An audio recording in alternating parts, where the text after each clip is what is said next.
Hi guys, this is your instructor, Carmen Spear. I'm just going to do this sort of casually. I decided to remake these.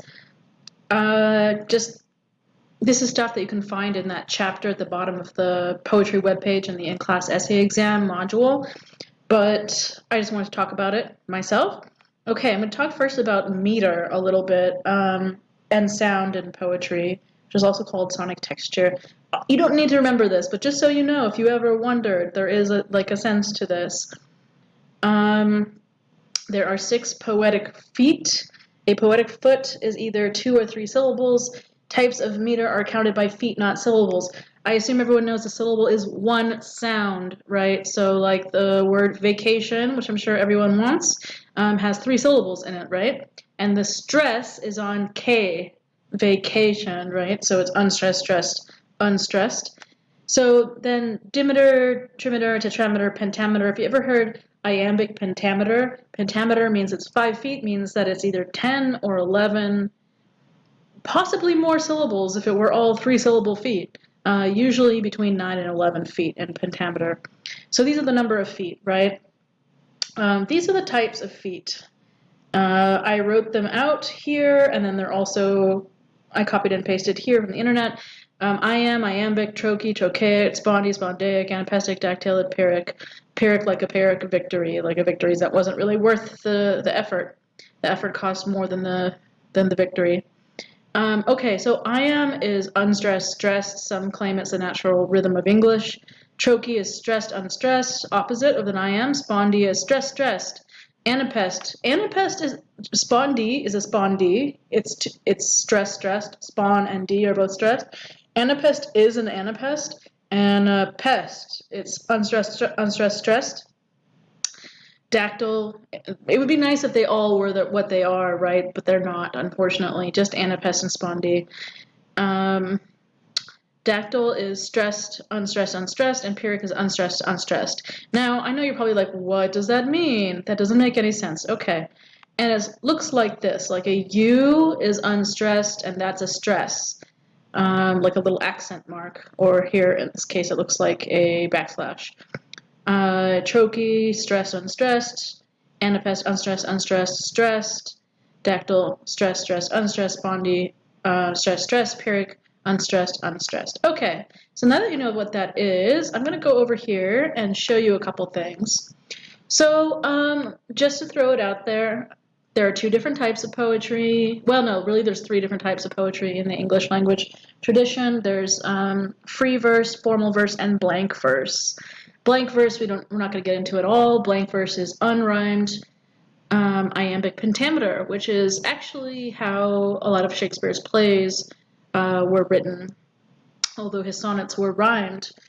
Whereas free verse makes use of a lot of internal rhyme, slant rhyme, some end rhyme, a lot of alliteration, a lot of different like sonic effects, as we'll see in a minute. It's not like it's completely without any kind of sonic structure.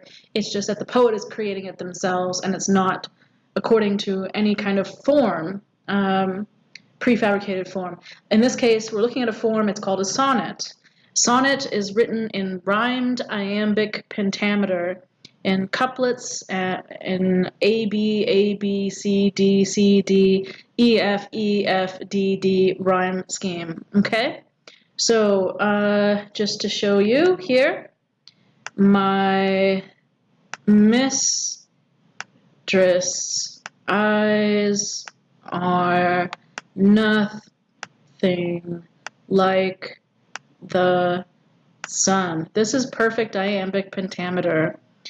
It's iambic pentameter because these are each iambs. Unstressed, stressed, unstressed, stressed, unstressed, stressed, unstressed, stressed, unstressed, stressed. And it is 5 feet, 10 syllables, perfect. You'll notice here, all of a sudden, he's got a spondee. Coral is far, and a pyrrhic more red, and an iamb than her, and another pyrrhic lips red, and another spondee, which are kind of the opposite of each other, which again, part of this is purposeful on the part of the poet, right, to call attention to certain words here. Coral, red, and coral and red, right? You could argue that far, depending on your pronunciation, right, here, and again, this does depend on pronunciation, on how your intonation as you're reading it, and also on accent, which is interesting. You could argue that this here arguably is stressed. Coral is far more red, right? Is far more red. If you were to do that, I would say both of these would be stressed then far more. You could argue that they're both unstressed, though. Coral is far more red than actually, I think all three of these are stressed, than her lips red. This is calling attention, in which case this is an I am followed by a spondy. Yeah, I think these are all three stressed. This is calling attention to her lips red, right? So it makes more attention about that. If snow be white, why then her breasts are done. That again is perfect iambic pentameter. If hairs be wires, black wires, spondy, grow on two spondies, her head. I would say three spondies in a row. So what he's doing here is he's setting up with this little da da da da da da, which kind of lulls you like a nursery rhyme. If hairs be wires, black wires grow on her head, to give you both the surprise of what the line is saying and also the sound of the line, which echoes that surprise, which is really cool, I think. If snow be white, why then her breasts are done. And again, there's some you could argue, there's room for argument about what's stressed and unstressed in some of these.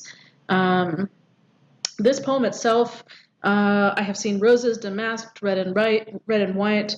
Perhaps it's damasked, but no such roses see I in her cheeks, and in some perfumes is there more delight than in the breath that from my mistress reeks. I love to hear her speak, yet well I know that music hath a far more pleasing sound. I grant I never saw a goddess go, my mistress when she walks treads on the ground, and yet by heaven I think my love as rare as any she belied with false compare. So this is really interesting because at the time there was a convention of, and including that Shakespeare wrote, for example, shall I compare thee to a summer's day?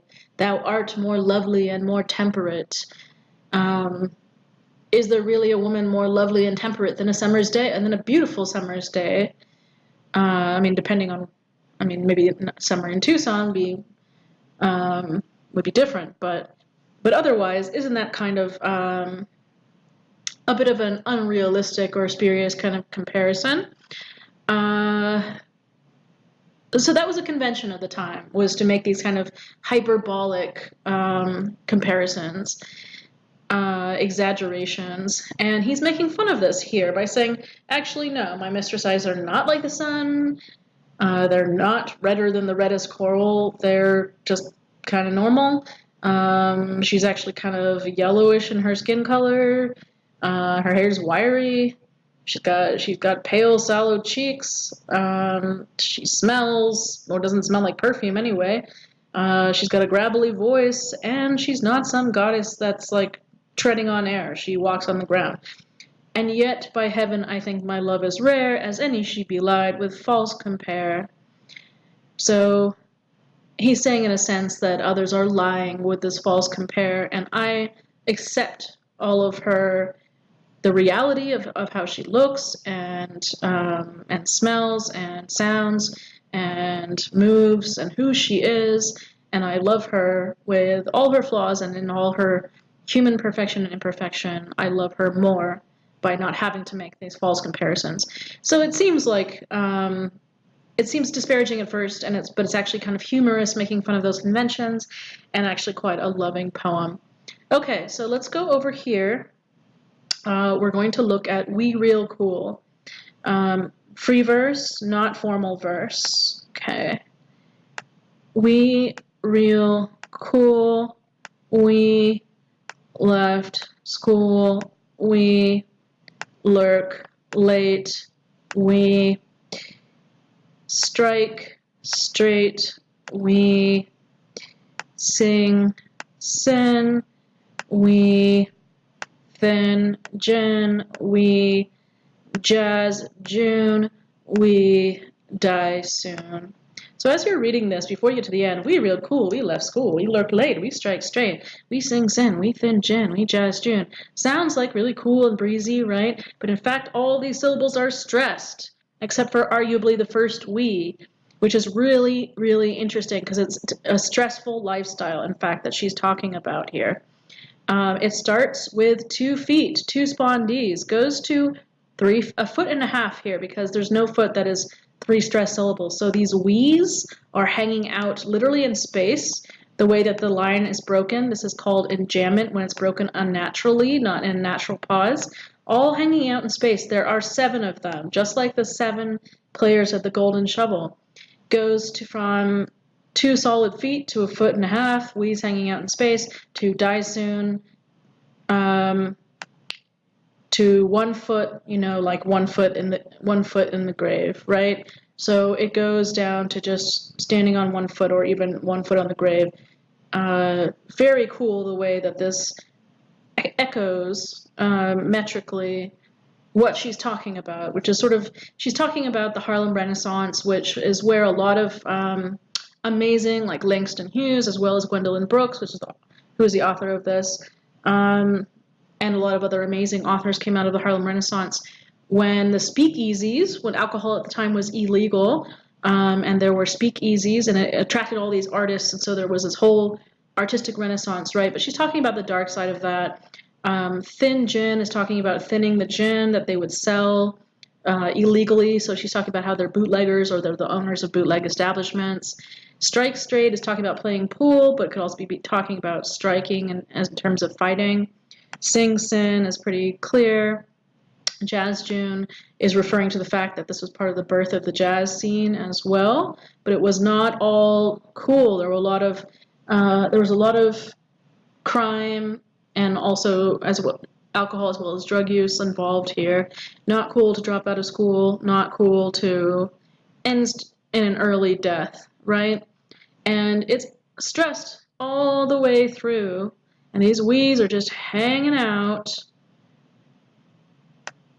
right? 1, 2, 3, 4, 5, 6, 7 at the end of the line.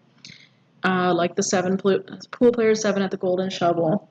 Really cool how the meter here really echoes what she's talking about in this simple little poem, which I think is really neat. Okay, so this is free verse. There's not like a particular rhyme scheme. You can see that she has internal rhyme, cool, school, which means it's not at the end of the sentence. Not the sentence, rather, sorry, the line. Cool, school, late, straight, sin, gin, June, soon, right?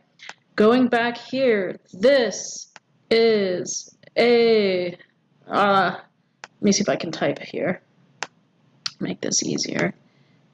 A, good, B,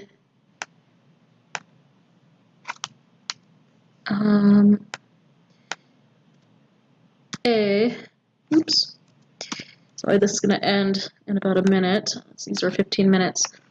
Screen captures. B, C,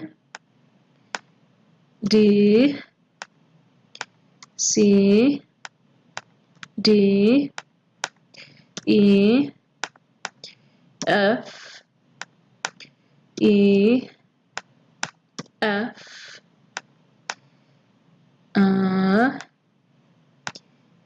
G, G. I got that slightly wrong before. Okay, so you can see sun, red, done, head, then it changes to white, cheeks, delight, reeks, no, sound, go, ground, rare, compare at the end. So that's the rhyme scheme. This is called end rhyme, when you have something that rhymes within, like here where she had it rhyming within the line, it's called internal rhyme. If it doesn't quite rhyme, let's see if there's any here. Like speak doesn't quite rhyme with reeks, although that's not the best. Something like and white, for example, would be off rhyme, slant rhyme, which is not a perfect rhyme. Those are the different forms of rhyme.